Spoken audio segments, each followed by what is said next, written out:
Business francophone, présenté par Mathieu Takizala.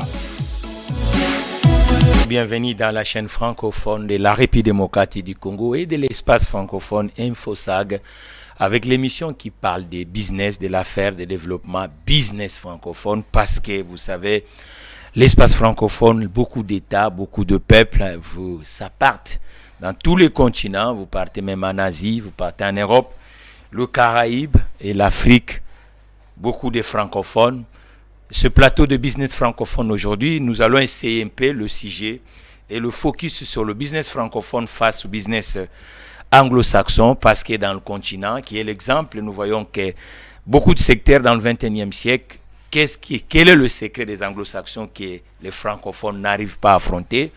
Dans ce plateau, on a choisi un éminent professeur de la République démocratique du Congo qui enseigne, qui est philosophe lui-même, mais qui a beaucoup de questions de développement et de l'entrepreneuriat et le business. Il a le cœur sur ça. Bienvenue, professeur Alain. Vous allez bien? Oui, je vais bien, monsieur Mathieu, cher ami. Voilà, donc ce plateau de business francophone, ici on parle de l'affaire et de l'entreprise, la gestion, l'investissement. Mais le monde d'aujourd'hui, le secteur par exemple de la nouvelle technologie, nous voyons que c'est les anglo-saxons qui dépassent. L'ère ADN est comment? Qu'est-ce qui fait que le francophone ne soit pas, même que vous voyez le balance commerciale mondiale est beaucoup plus les anglo-saxons. Qu'est-ce qui fait tout ça, vous qui êtes enseignant dans les différentes universités de la République démocratique du Congo? J'aimerais être beaucoup plus précis. Les anglo-saxons sont dans ce que nous appelons le pragmatisme. Ils lient les dire au faire, c'est-à-dire ils agissent directement. Ils accordent moins de temps à la théorie, plus de temps à la pratique. Donc chez eux, ne venez pas avec des discours. Et c'est directement à la pratique qu'ils attaquent. Pendant que les francophones sont plus théoriques. C'est cette personnalité qui a été développée dans les chefs des francophones. Nous, francophones, parlons trop et agissons moins. Et cela vaut aussi dans le sens de l'épistémologie. Lorsque l'épistémologie, c'est l'étude de la connaissance. Lorsque vous approchez la question épistémologique, vous allez vous rendre compte que les anglo-saxons, plus ont opté pour l'épistémologie de quand dire c'est faire. Là, c'est avec un auteur là, Austin, John Langshaw Austin, qui les quand dire c'est faire, c'est-à-dire quoi? Ce que tu dis, il faut les réaliser directement, les pratiquer.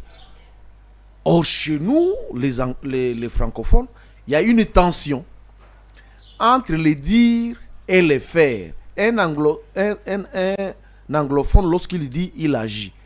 Mais un francophone, lorsqu'il dit, il n'agit pas nécessairement. Voilà un peu ces deux comportements différents entre les anglo-saxons, les anglophones et les francophones. C'est pour ça qu'on dit que la colonisation anglo-saxonne dans l'Afrique, on a vu une évolution, mais si quelque part on voit aussi les exceptions dans la partie francophone. Actuellement, en 2024, quand vous partez le pays des royaumes chérubins, qui est le Maroc, qui est dans cette famille francophone, on voit l'excellence, l'écosystème s'installe, beaucoup d'entrepreneurs, le mythe, dans tout le secteur où sont dans l'aéronautique aujourd'hui, l'industrie pharmaceutique, l'automobile, l'agriculture, le banque, l'assurance, le tourisme, et ils calquent un peu les anglo-saxons ou comment?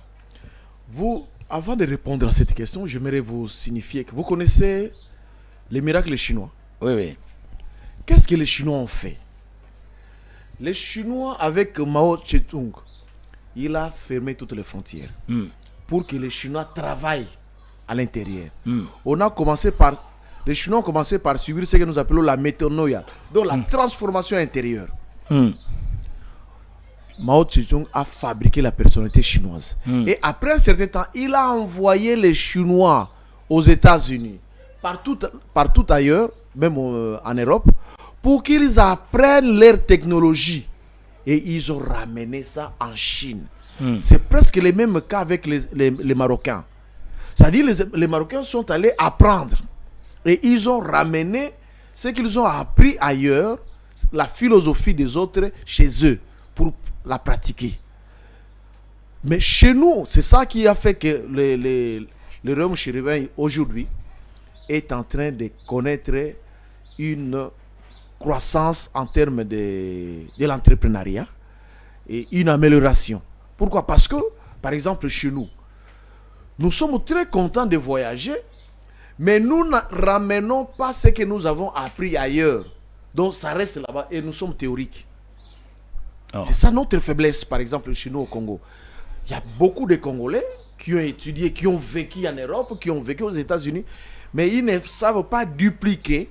Donc vous voulez dire, qu'ils ont appris ailleurs. Vous voulez dire que les 30 dernières années dans le pays de Lumumba, il n'y a pas le récit entrepreneuriat des REPAT, on les appelle les REPAT, hein, ceux qui étaient dans des pays développés et qui retournent. Vous voulez dire, parce que la chaîne qui nous reçoit, c'est aussi cette intelligence d'aller ailleurs et de revenir. Hein. Donc il y a quelques exceptions, peut-être c'est l'écosystème du côté congolais. Vous savez d'abord que dans le pays de Lumumba, qui est notre pays. J'aime beaucoup plus citer le nom de Lumumba parce qu'on parle de Mao, on parle de De Gaulle, on parle du président Abraham Lincoln. Dans le pays de Lumumba, vous pouvez vous imaginer que la loi sur l'entrepreneuriat date du 8 septembre 2022. Vous vous rendez compte? La loi sur l'entrepreneuriat date du 8 septembre 2022. C'est l'ordonnance sous loi numéro 022/30. Oui, prof. Qui organise maintenant l'entrepreneuriat au Congo. Ça signifie que nous sommes déjà en retard par rapport aux autres. Et j'ai cherché cette loi-là, en principe, lors de la zaïrisation, lorsque le président Mobutu a créé l'OPEZ, Office de promotion des petites et moyennes entreprises zaïroises à l'époque. On appelle l'ANADEC aujourd'hui. Hein? Oui, actuellement ANADEC. Nous devrions déjà avoir une loi sur l'entrepreneuriat. Mais il n'y en a pas. C'est récemment, 2022, septembre 2022, donc ça fait 2 ans que nous avons une loi sur l'entrepreneuriat. Ce qui est curieux. Donc ça signifie que le pays n'a pas marché. Et du coup, parler aujourd'hui de l'entrepreneuriat, ça devient comme un nouveau concept chez nous les Congolais. Dans les pays de Lumumba, bien entendu. Et pourtant, ailleurs, déjà... Et pourtant, Lumumba dit lui-même que ça se fera ni de l'Orient ni de l'Occident, mais c'est dans l'intérieur des murs congolais. Et il y a eu aussi une génération de grands entrepreneurs, hein, 1960, 80, et ainsi de suite. Ce sont des gens qui tâtonnaient. Mais qui ont beaucoup poussé. Ça, c'est ce que nous appelons les Donum Dei. Mais si vous allez au Maroc, par exemple, vous savez, lorsque vous terminez le premier cycle, vous entamez le master. Il y a 2 masters, 2 orientations. Il y a les masters de recherche et les masters professionnels. On vous prépare déjà, dès l'accès à l'université, à l'esprit entrepreneurial. On vous apprend comment entreprendre. Mais chez nous, ce n'est pas le cas. Nous sommes toujours dans la mentalité des quémandeurs d'emploi. Donc, à la fin de votre formation, de votre cursus universitaire, vous devez introduire une demande d'emploi. Je viens par la présente solliciter ceci, cela. Non. Qu'est-ce qu'un universitaire? Un universitaire, ce n'est pas celui qui doit être derrière les autres. C'est un créateur. Un universitaire, c'est quelqu'un qui a l'ingénie. L'ingénie signifie quoi? L'esprit de créer. Et aujourd'hui, si nous parlons du chômage, et regardez en Afrique, hein, presque toute l'Afrique est la même. Hein. Bien entendu, l'Afrique est plurielle. Mais quand vous parcourez l'Afrique francophone, vous allez vous rendre compte qu'il y a les taux de chômage les plus élevés du monde. Et pourtant... Qu'est-ce qui fait ça, monsieur le professeur? Mais c'est notre système éducatif. On ne nous apprend pas à créer de l'emploi. Vous pouvez vous imaginer un pays comme le nôtre n'a pas assez d'incubateurs. L'incubateur, c'est le centre où on vous apprend ces dispositifs-là. Vous entrez dans un centre, vous devez être incubé. C'est-à-dire quoi? On doit vous doter d'un esprit entrepreneurial. Là, il y a 2 formations. Il y a la formation managériale, comment administrer, comment gérer son entreprise. Et il y a la formation technique. Quels sont les outils à mettre en place pour pour que vous puissiez créer une entreprise. Mais ce n'est pas le cas chez nous. Prof, l'entreprise, c'est comme un être humain. Il a une naissance, il a un développement, ainsi de suite. Et aujourd'hui, quand nous constatons, qu'est-ce qui fait que les entreprises francophones beaucoup plus en difficulté par rapport aux entreprises anglo-saxonnes? C'est le problème de management ou c'est le problème d'écosystème? Non, c'est un problème de management. Pourquoi? Comment manager une entreprise? Parce qu'on ne peut pas créer une entreprise à une courte durée. Une entreprise doit être pérenne, c'est-à-dire elle doit durer dans le temps et dans l'espace. Il faut que l'entreprise soit à même de subir de temps en temps des diagnostics. Vous devez poser les diagnostics. Mais ce n'est pas le cas ici. Chez nous, vous voyez, lorsque vous créez une entreprise, vous n'avez même pas la comptabilité. Quand je parle de la comptabilité ici, ça signifie les enregistrements. Parce que là, il faut passer l'écriture. Toute entrée de fonds, toute sortie de fonds doit être enregistrée. C'est ça la comptabilité. Voilà, moi, même si c'est votre entreprise, vous ne pouvez pas venir le matin, non? Tindelanga autant. Non! Autant comment? Est-ce que vous devez tenir compte des charges? Moi, je dois vivre des intérêts. Je dois vivre du profit de mon entreprise. Si je vous comprends, à part le problème des management, il y a aussi un problème, ce qu'on appelle le business plan. Donc ça s'est fait. Bien sûr. Non, le business plan, c'est ce qui vous permet de créer l'entreprise. Parce qu'on ne peut pas créer une entreprise sans un business plan. Donc ça, c'est le point de départ. Vous devez savoir étudier le marché. Moi, je dois créer mon entreprise, n'est-ce pas? Avant de créer mon entreprise, je dois d'abord commencer par l'étude du marché. Or, chez nous, pour la plupart, nous créons des entreprises par imitation. Parce que tel est tenté de proposer tel produit, moi aussi je place, je constate que là chez lui ça marche. Non. Il faut répondre à un besoin. On crée une entreprise pour répondre à un besoin.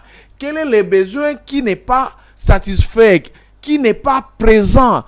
Pour que moi, le besoin qui se pose moi, je dois venir avec une réponse. Et la réponse là, ça s'appelle entreprise.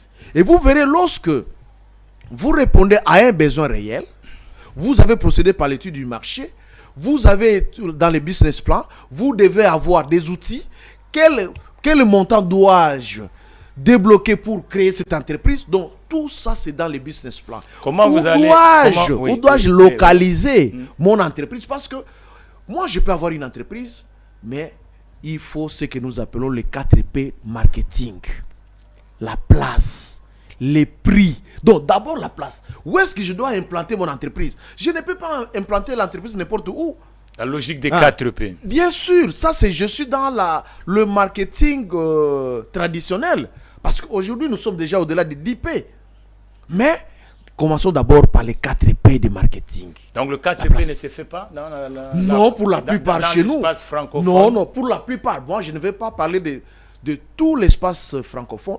D'abord chez nous, ici, chez nous. Oui, mais parce que c'est parmi les premières démographies de la francophonie. J'aimerais d'abord parler du pays de Lumumba, où les gens investissent par mimétisme. Oui, l'imitation. Oui, l'imitation servile. Est-ce que la faute des porteurs des projets où il y a une absence cruelle de l'écosystème? Parce que c'est pas aux entrepreneurs de créer le chambre de commerce ou le chambre d'industrie. C'est là où on apprend ce que vous êtes en train de dire. Ou le chambre d'agriculture. Moi, j'invite. Vous comprenez? Donc, normalement, l'écosystème, c'est créé par le politique public.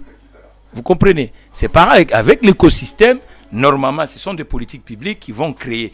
Moi, maintenant, je veux savoir comment, dans les années 80, on a eu pas mal de réussites entrepreneuriales, mais il n'y a pas la continuité dans le pays de Lumumba. Mais justement, parce que c'était pour la plupart des entreprises de subsistance. Ah bon? Bien sûr, pour la plupart. Vous utilisez cette expression en fait? Oui, j'utilise cette expression parce que où sont passées ces entreprises-là? Il faut, lorsque l'on forme un entrepreneur, cet entrepreneur-là doit s'ouvrir pour former aussi ses collaborateurs. Vous comprenez? Si vous voulez que votre œuvre soit pérenne, prenons le cas de la Peugeot. La Peugeot, c'est une entreprise française. Mais qui date de quelle année? Peugeot n'a pas commencé. Peugeot, c'était un moulin de moudre, le d'accord, bleu. Oui, hein. Okay. Et puis après, il y a la marque japonaise, oui. Toyota, Mazda. C'était des entreprises privées, individuelles. Mais jusqu'à présent, on en parle. Nous continuons toujours à utiliser les produits de Toyota, de Mazda, Mercedes. Pourquoi? Parce qu'il faut savoir former les collaborateurs. Chez nous, lorsque nous créons l'entreprise, non, il faut que je puisse la gérer ou la co-gérer avec mon épouse. Si mon épouse pose problème, c'est mon enfant. Vous voyez un peu ça? Mais oui, c'est vrai, il faut. L'entrepreneuriat familial existe. Oui, hein? Bien entendu. La famille Peugeot jusqu'à aujourd'hui, il y en a parmi les fils Peugeot qui sont à l'intérieur. Je n'en disconviens pas. Nous, c'est repris dans la loi.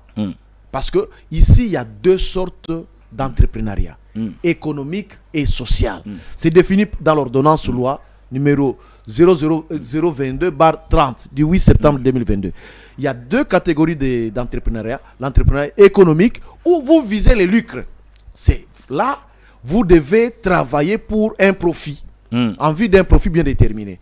L'entrepreneuriat social, là, c'est abus non lucratif. Voyez-vous. Mais l'État doit soutenir l'entrepreneuriat social. Mais revenons dans les pays de Lumumba.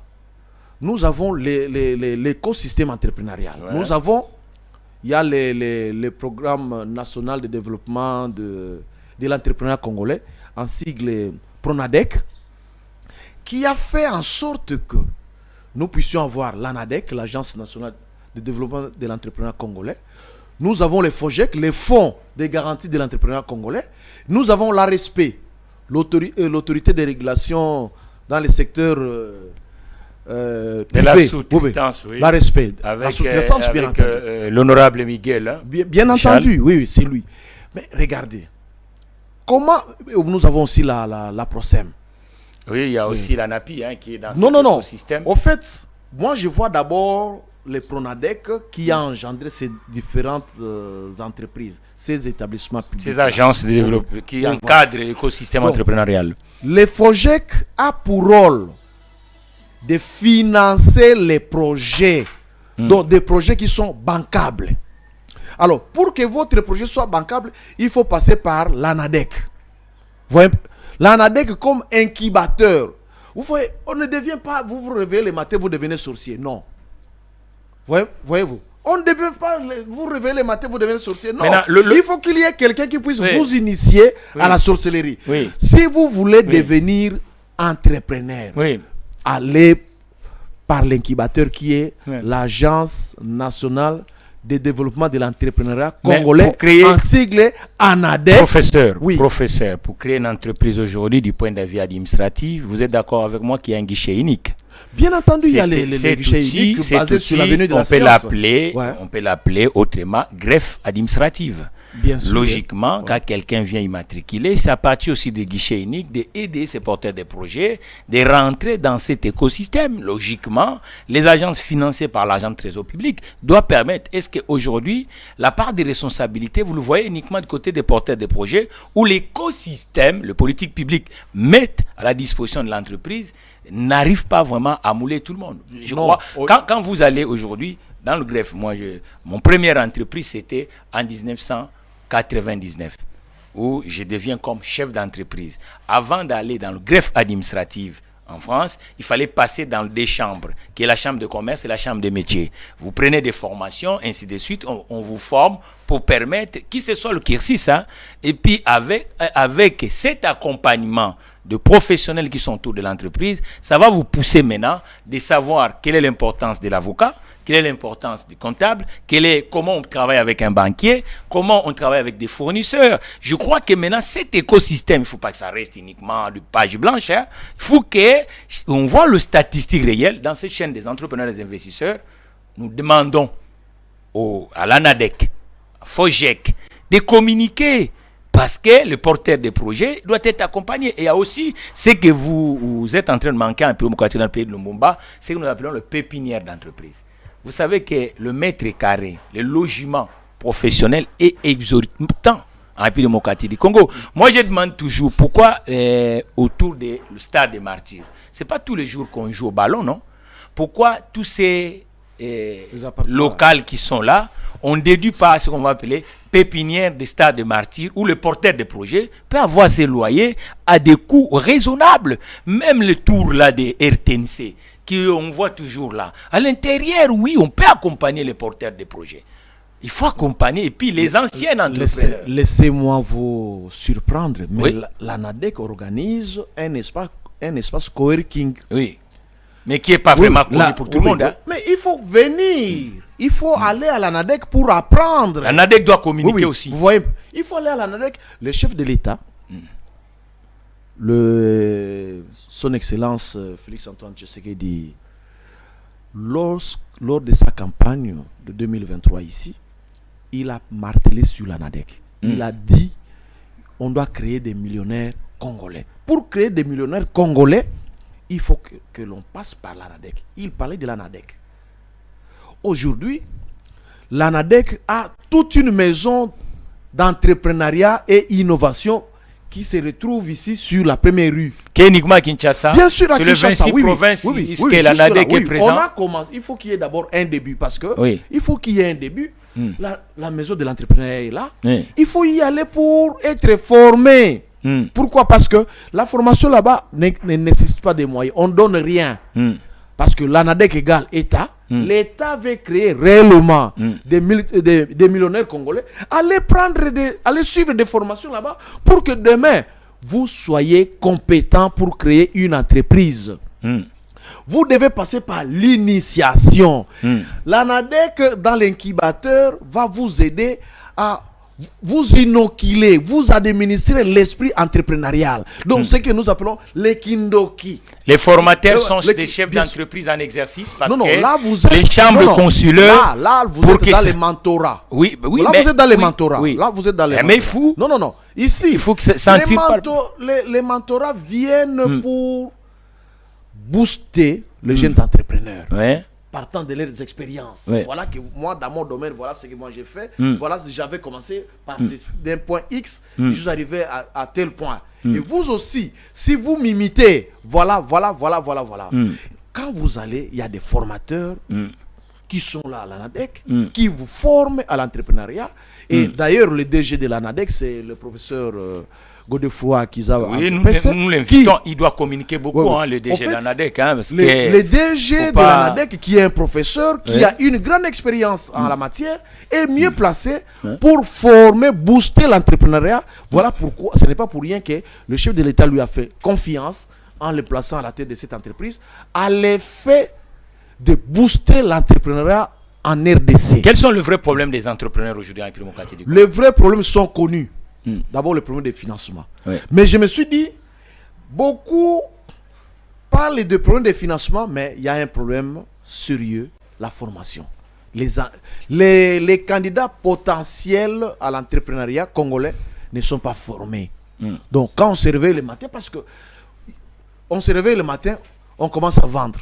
Là, c'est déjà l'entrepreneuriat économique. Mais comment les faire? Comment les gérer? Vous allez vous rendre compte qu'une maman qui a commencé à vendre un bassin de foufou, elle demeure toujours dans le bassin là.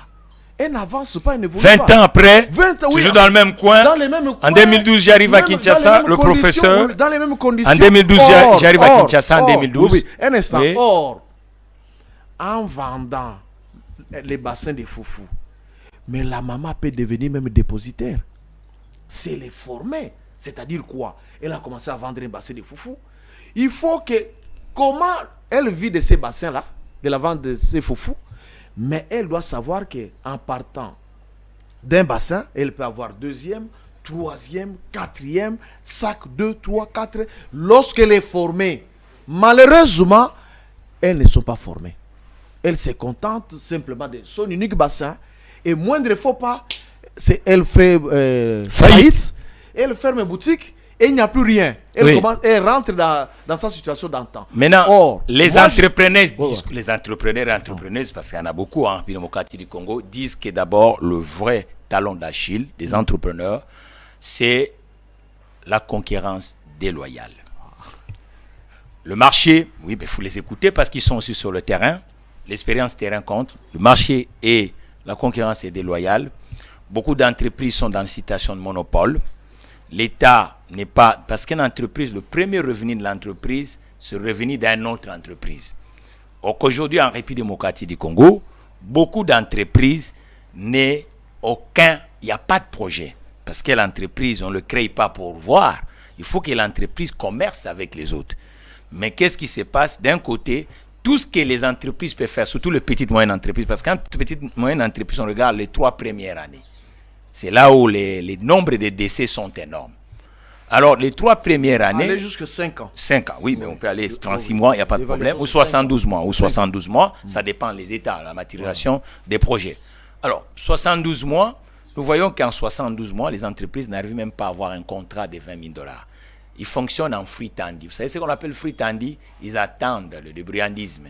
Et l'entrepreneur peut être une génosité comment? C'est pour ça qu'il faut avoir les statistiques. Je demande beaucoup à l'Office des statistiques de nous mettre les statistiques tout le temps sur le terrain. National des statistiques. L'Institut, oui, l'Institut. Inès. Voilà. Inès. Parce que c'est très très important. On ne peut pas parler du monde économique sans le statistique. Il faut le statistique, le nombre de décès d'entreprises 1 an après, le nombre de décès d'entreprises 5 ans après. Qu'est-ce qui tue ces entreprises? Deuxième élément, un problème d'énergie qui est vraiment aujourd'hui, beaucoup de PME, l'énergie pose problème. Troisième élément, vous avez parlé des ressources humaines. Nous avons un opérateur public qu'on appelle ONEM qui devait être le recruteur national pour les entreprises. Parce que le marché du travail a aussi ses réalités.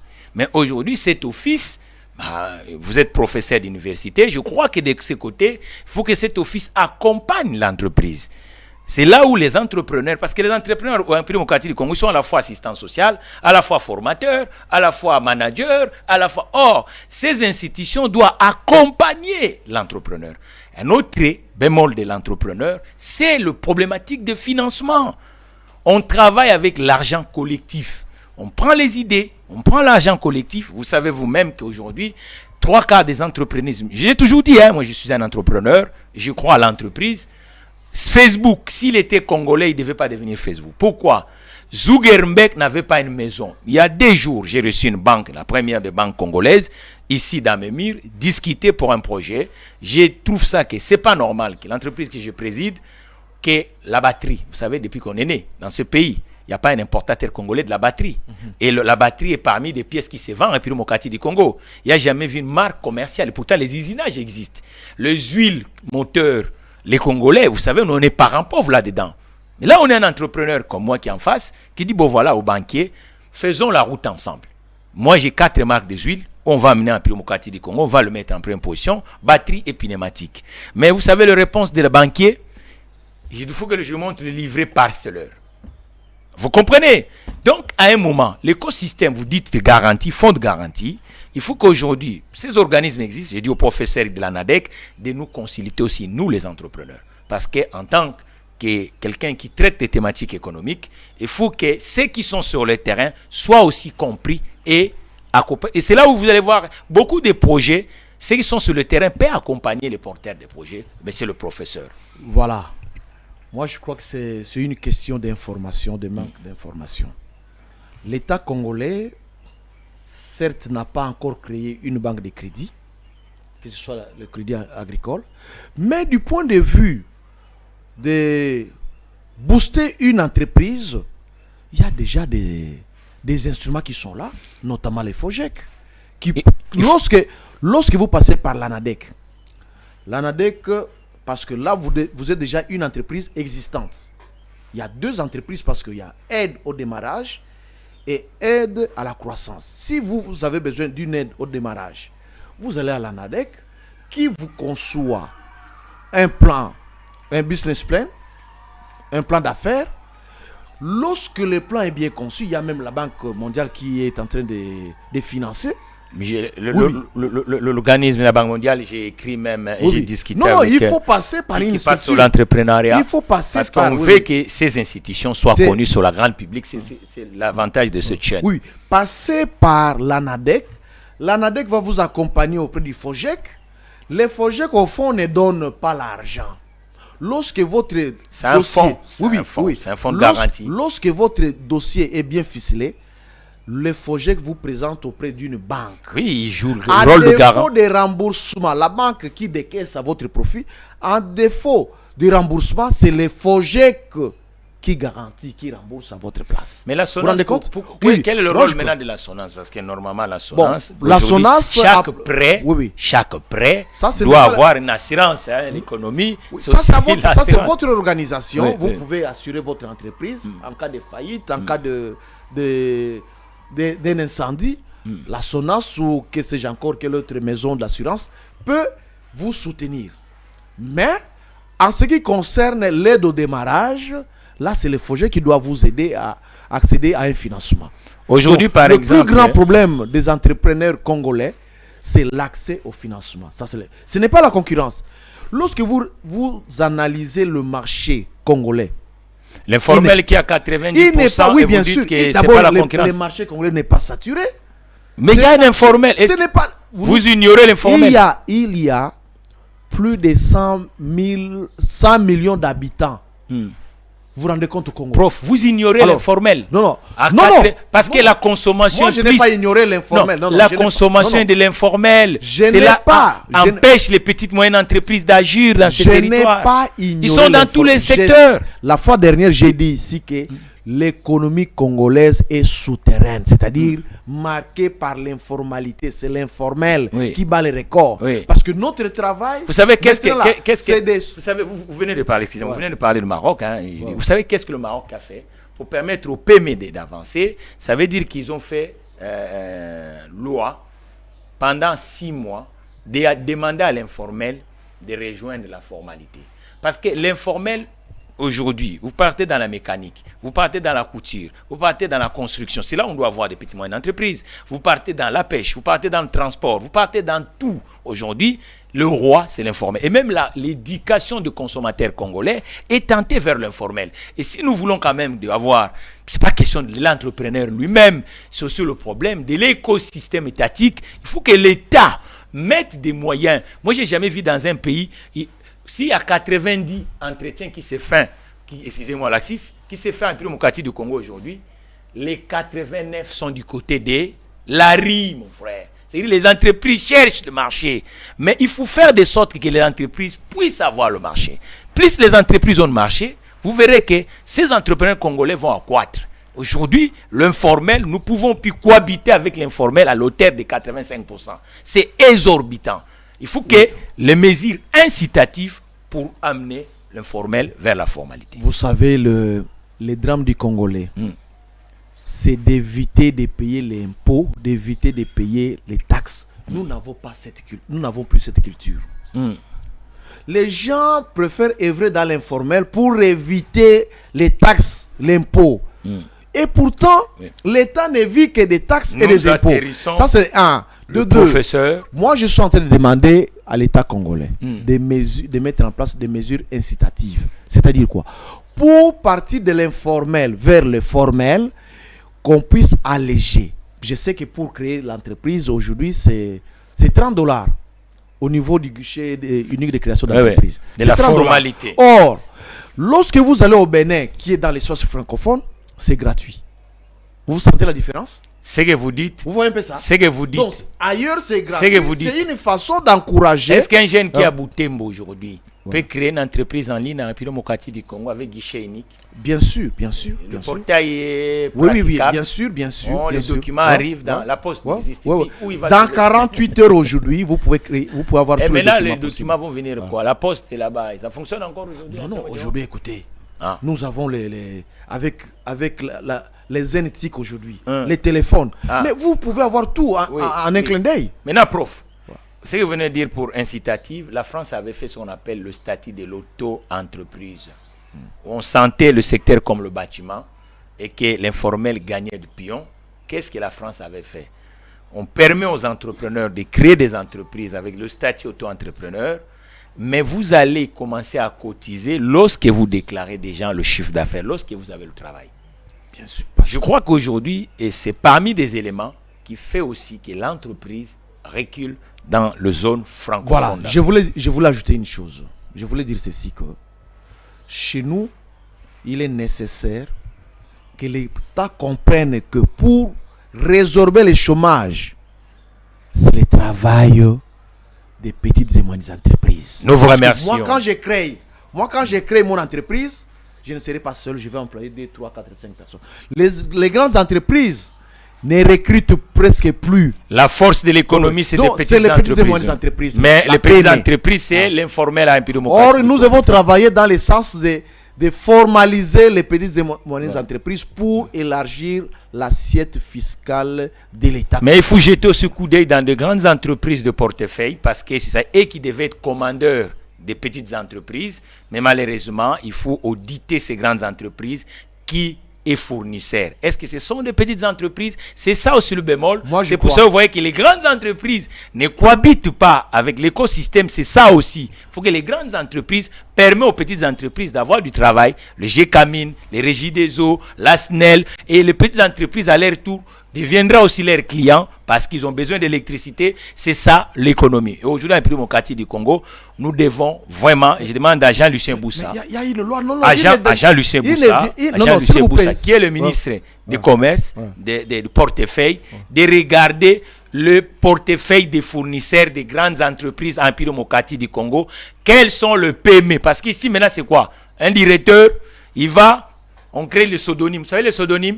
Une entreprise sans chaise, sans ouvrier, mais avec un marché. C'est ça aussi le vrai problème de l'écosystème entrepreneurial en République démocratique. Moi, je crois que ce n'est pas le problème du ministre du portefeuille. Ah, mais oui, c'est le problème des PME parce qu'il y a la loi sur la sous-traitance. Oui, mais cette loi. Oui, mais le PME, le marché public, en tout cas. C'est nous qui devons. Il y a les partenariats. Ce sujet est très important. Privé, les partenariats public l'horloge bien défini on doit dans la loi sur la sous-traitance. L'horloge, l'honorable Miguel et toutes ces institutions, nous invitons dans la chaîne des entrepreneurs de Kinshasa qu'on essaie un peu de voir statistiques secteur par secteur on est où, mais je vous dis qu'aujourd'hui portefeuille, les grandes entreprises, si KTB est devenu un grand entrepreneur grâce à GCAMIN, il était fournisseur et a un sens. L'entreprise doit avoir le marché, il doit avoir le carnet de commandes. Nous vous remercions pour aujourd'hui. Vous savez, dans la chaîne francophone des Kinshasa et des entrepreneurs, on remercie aussi l'équipe technique. Vous savez, sans eux, qui sont derrière la machine, vous ne pouvez pas nous suivre. Et nous demandons aussi à tous les entrepreneurs francophones dans toutes les capitales, même en ligne, on peut les écouter, envoyer vos suggestions. Même les professeurs d'université qui sont passionnés de l'économie et de business deviennent dans cette chaîne francophone. Quant à moi, l'entrepreneur Mathieu Takizala, prochain numéro, professeur Alain. Merci beaucoup. InfoSag, première chaîne des entrepreneurs et investisseurs en République démocratique du Congo.